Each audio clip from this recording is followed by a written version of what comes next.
আসসালামু আলাইকুম, আমি নাইম দক্ষিণ কোরিয়া থেকে। ভ্লাদিমির পুতিন কাকু ঝুঁকেঙ্গে নাহি সালা স্টাইলে অলওয়েজ থাকে। তবে এবার বাংলাদেশ ইস্যুতে ভ্লাদিমির পুতিন কিন্তু কনসার্ন করেছেন। আপনারা জানেন যে ইতিমধ্যে বাংলাদেশের সর্বোচ্চ চুরি আমরা ধরতে পারি যে প্রতিবেদনটা গ্লোবাল যে মানে ফার্মস নামক একটা প্রতিষ্ঠান, তারা একটা প্রতিবেদন প্রকাশ করেছে যে বাংলাদেশের সর্ববৃহৎ যে পারমাণবিক বিদ্যুৎ কেন্দ্র রূপপুর প্রকল্প, সেই রূপপুর প্রকল্পে প্রায় $500 কোটি আত্মসাৎ করা হয়েছে।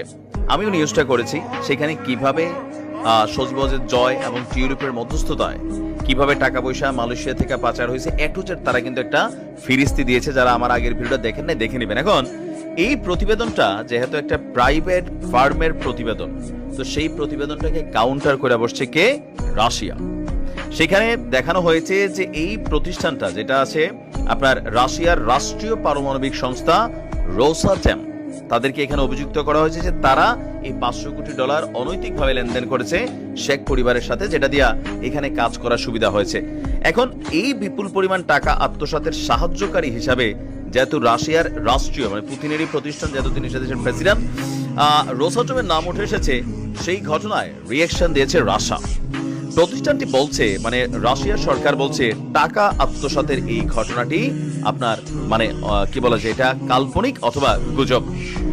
আজকে এক বার্তায় তারা এই তথ্য জানিয়ে বলছে গণমাধ্যমে রূপপুর পারমাণবিক বিদ্যুৎ প্রকল্পে অনৈতিক আর্থিক লেনদেন সংক্রান্ত প্রচারিত উস্কানিমূলক সংবাদ প্রত্যাখ্যান করেছে রোসাটম তার সব প্রকল্পে উন্মুক্ত কর্মপন্থা, দুর্নীতি প্রতিরোধ নীতি এবং ক্রয় পদ্ধতিতে স্বচ্ছতা নিশ্চিতকরণে প্রতিশ্রুতিবদ্ধ।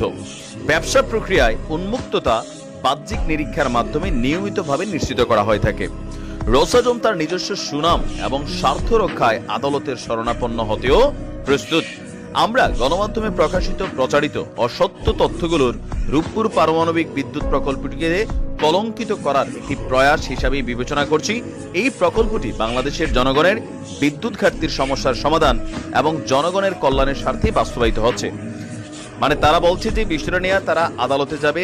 গ্লোবাল ফার্মস নামক যে প্রতিষ্ঠানটা এই প্রতিবেদনটা করেছে, যেটা নিয়ে সারা বাংলাদেশ এখন তোলপাড়, সেই প্রতিষ্ঠানের বিরুদ্ধে আইনি পদক্ষেপ নিতে তারা আদালতে শরণাপন্ন হবে। কারণ এখানে শুধু শেখ হাসিনা কানেক্টেড ইস্যু না, যেহেতু রাশিয়ার রাষ্ট্রীয় প্রতিষ্ঠান, পুতিনেরই প্রতিষ্ঠান এটা, যেহেতু তিনি প্রেসিডেন্ট, সো সেই ক্ষেত্রে এটা রাশিয়ার সরকারের ভাবমূর্তি। পাশাপাশি বিদেশি বিনিয়োগের ক্ষেত্রে অথবা পৃথিবীর বিভিন্ন দেশের আশা নানান ধরনের প্রকল্প চালান, শুধুমাত্র বাংলাদেশে না। তো সেই প্রকল্পগুলোর ক্ষেত্রেও ওই দেশের জনগণের মধ্যে একটা শঙ্কা তৈরি হবে যে তারা এখানে দুর্নীতি অবলম্বন করে, আর ওই দেশের মধ্যে তাদের এই প্রতিষ্ঠানগুলো ঢুকতে গেলে সামনে এই প্রতিবেদনটার কারণে তাদের ব্যবসায় কিন্তু একটা বড় ধরনের ক্ষতি হবে।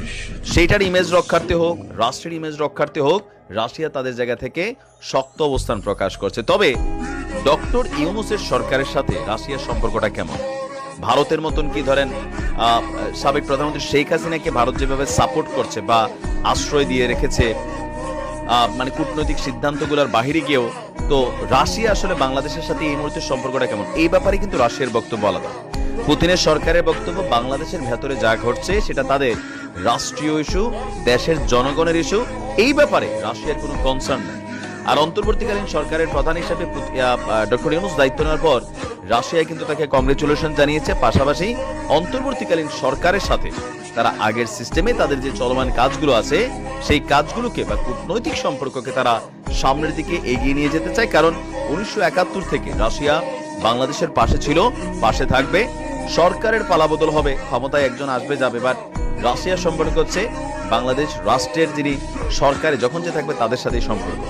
তো এখন দেখা যাক রাশিয়া তাদের এই জায়গা থেকে কি ভূমিকা নিচ্ছে। তবে রাশিয়ার এই ভূমিকা এই মুহূর্তে শেখ হাসিনার জন্য বা টিউলিপের জন্য, সজীবজের জয়ের জন্য খুবই গুরুত্বপূর্ণ একটা ভূমিকা রাখছে।